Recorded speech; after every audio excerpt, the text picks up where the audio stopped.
우리의 인생에는 이유를 알 수 없는 고난이 찾아올 때가 있습니다. 아무리 생각해도 왜 이런 일을 겪는지 설명할 수 없을 때가 있습니다.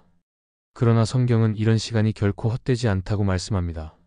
하나님은 그 시간을 사용하셔서 우리의 믿음을 세우시고 성품을 다듬으시며 더 깊은 영적 자리로 이끄십니다. 때로는 하나님이 침묵하시는 것처럼 느껴져도 그것은 우리를 떠나신 것이 아니라 더 단단히 붙들기 위해 준비시키는 과정입니다. 눈물로 드리는 순종은 마음을 부드럽게 하고 믿음을 굳게 세웁니다. 또한 고난은 우리의 신앙의 겉모습뿐인지 아니면 뿌리 깊은 믿음인지 드러내는 시험대가 됩니다. 그래서 지금 겪는 힘든 시간조차 하나님의 계획 속에 있다는 사실을 기억해야 합니다. 이 믿음이 우리를 흔들림 없이 서게 하고 결국 하나님의 선하신 뜻을 보게 할 것입니다. 첫째, 고난의 이유를 모를 때 하나님을 더 신뢰하는 법을 배우게 됩니다. 우리 삶 속에서 이유를 알 수 없는 고난이 닥칠 때가 있습니다.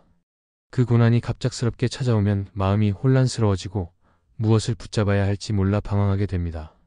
그러나 성경은 우리에게 분명히 말씀합니다. 잠언 3장 5절에서 마음을 다해 여호와를 신뢰하고 내 명철을 의지하지 말라고 하셨습니다. 즉, 이해할 수 없는 상황 속에서도 하나님을 의지하는 법을 배우라는 것입니다. 이해할 수 있을 때만 믿는 것은 참된 신뢰가 아닙니다.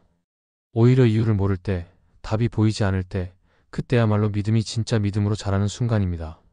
성경 속 요셉의 이야기를 떠올려 보면 그는 이유를 알 수 없는 고난을 오래 겪었습니다. 형들의 시기와 미움으로 노예로 팔려가고 억울하게 누명을 쓰고 감옥에 갇히는 일까지 당했습니다. 그러나 요셉은 그 모든 과정 속에서 하나님을 신뢰하는 법을 배웠습니다.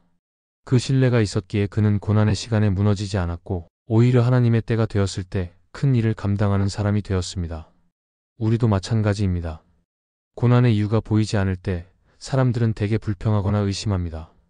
그러나 믿음의 사람은 그 시간에 하나님을 더 깊이 신뢰하는 훈련을 합니다. 신뢰한다는 것은 단순히 기다리는 것이 아니라 하나님이 여전히 일하고 계심을 마음 깊이 믿고 맡기는 것입니다.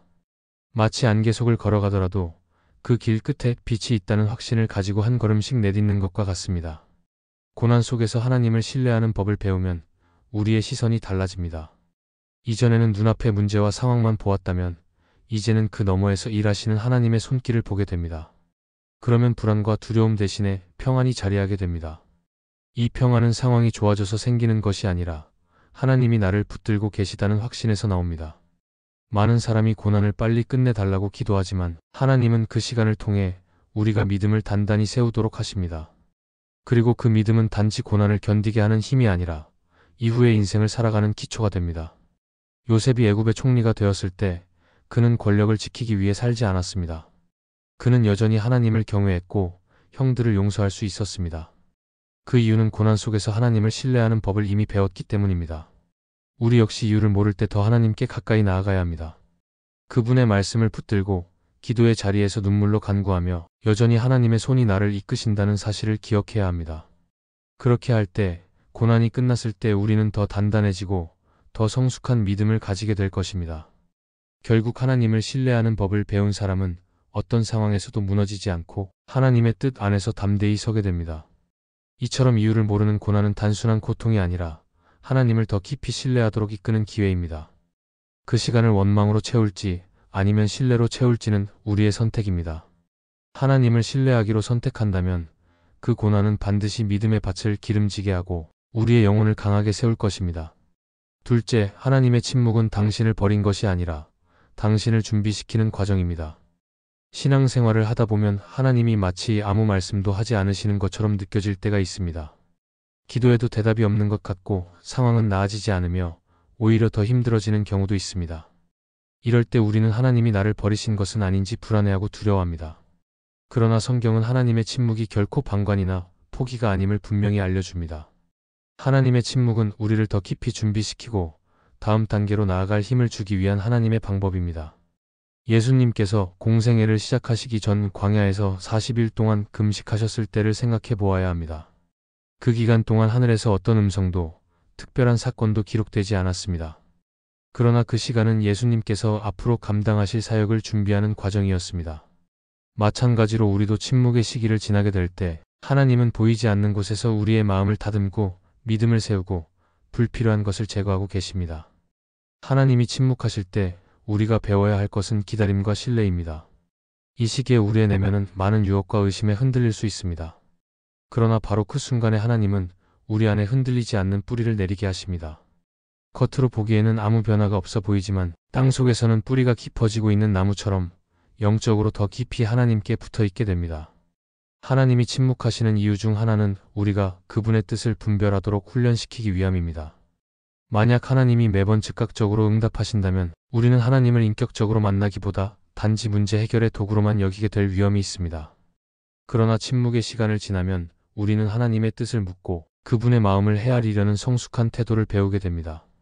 성경 속 욥의 이야기도 이를 잘 보여줍니다. 욥은 설명할 수 없는 고난과 잃어버림 속에서 하나님의 침묵을 경험했습니다. 친구들은 이유를 찾아 정죄했고 욥은 하나님께 부르짖었지만 한동안 대답이 없었습니다. 그러나 그 침묵 속에서 욥의 믿음은 더 깊어졌고 결국 하나님께서 나타나셔서 그를 회복시키셨습니다. 만약 그 과정이 없었다면 욥은 하나님의 주권과 위대하심을 그렇게 깊이 깨닫지 못했을 것입니다.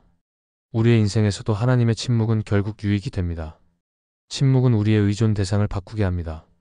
사람의 위로나 환경의 변화를 바라던 시선이 오직 하나님께로 향하게 됩니다. 또한 침묵은 우리의 속도를 늦추어 하나님의 시간표에 맞추게 합니다. 서두르던 발걸음을 멈추고 하나님의 때를 기다리는 법을 배우게 하는 것입니다. 그러므로 하나님의 침묵 속에 있을 때 조급해하거나 낙심하지 말아야 합니다. 그 시간은 하나님이 우리를 연단시키고 더 큰 사명을 맡길 준비를 시키는 은혜의 시간입니다.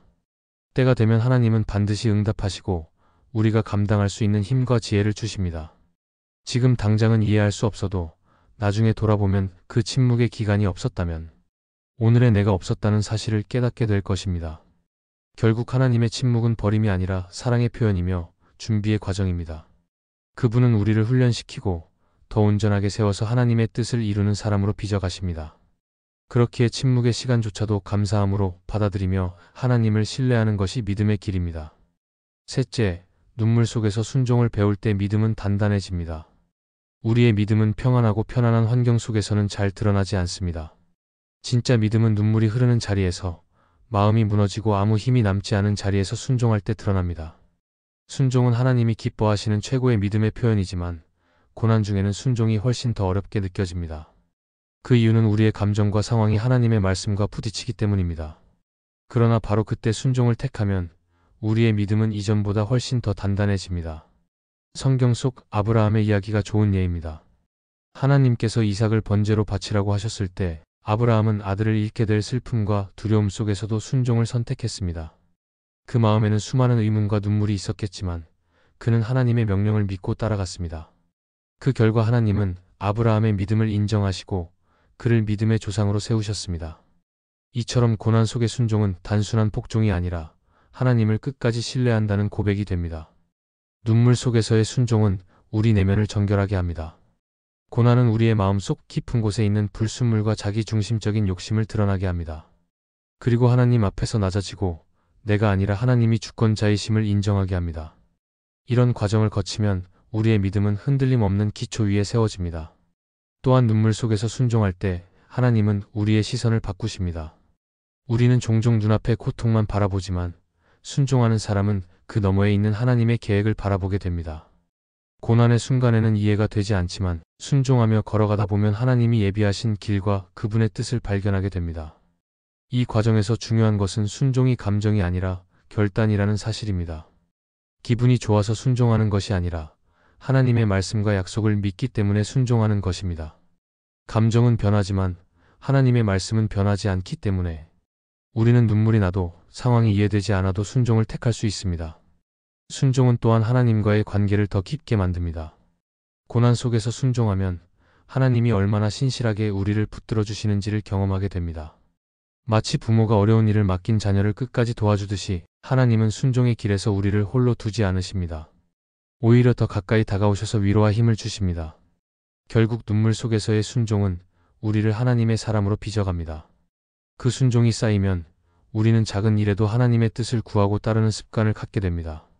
그 습관은 다시 믿음을 자라게 하고 믿음은 다음 고난을 견디게 하는 힘이 됩니다.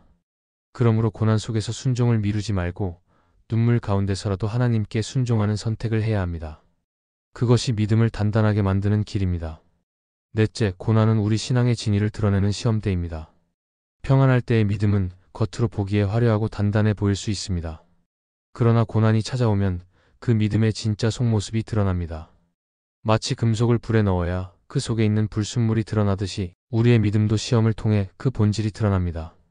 고난 앞에서 하나님을 원망하며 떠나는 사람도 있고 눈물 속에서도 하나님께 더 매달리는 사람도 있습니다. 그 차이는 믿음의 뿌리가 얼마나 깊이 내려 있는지에 따라 결정됩니다. 성경에서 욥의 이야기는 이를 잘 보여줍니다. 그는 하루아침에 재산과 자녀를 잃었고 건강마저 무너졌습니다. 친구들의 오해와 비난까지 겹친 상황 속에서 욥은 이해할 수 없는 고통을 겪었습니다. 그러나 그는 하나님을 저주하거나 떠나지 않았습니다. 오히려 하나님께 나아가 울부짖으며 자신의 억울함을 아뢰었고 끝까지 하나님을 의지했습니다. 이 과정을 통해 욥의 믿음이 거짓이 아님이 드러났고 하나님은 그를 회복시키셨습니다. 고난은 우리 마음에 숨겨진 의도를 드러내기도 합니다. 평소에 하나님을 사랑한다고 말하지만 실제로는 하나님이 주시는 축복 때문에 기뻐했던 것은 아닌지, 하나님이 주시는 응답과 기적만 기대했던 것은 아닌지 시험대 위에서 드러납니다. 고난은 이 모든 것을 분별하게 만들고 우리 신앙의 기초를 새롭게 세우도록 이끕니다. 팀 켈러는 그의 책 일과 영성에서 고난이 우리 신앙의 진짜 모습을 드러내는 거울과 같다고 말했습니다. 그는 고난이 있을 때야 비로소 우리가 무엇을 진짜 의지하고 있었는지가 드러난다고 했습니다.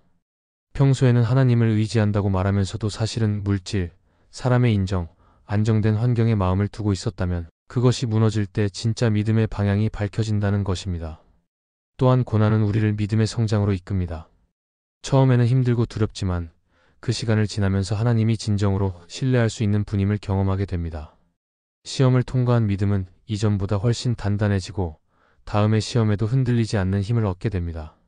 이것은 마치 뿌리가 깊이 내린 나무가 폭풍이 와도 쓰러지지 않는 것과 같습니다. 고난 속에서 드러나는 신앙의 진위는 결국 하나님과의 관계를 더욱 진실하게 만듭니다.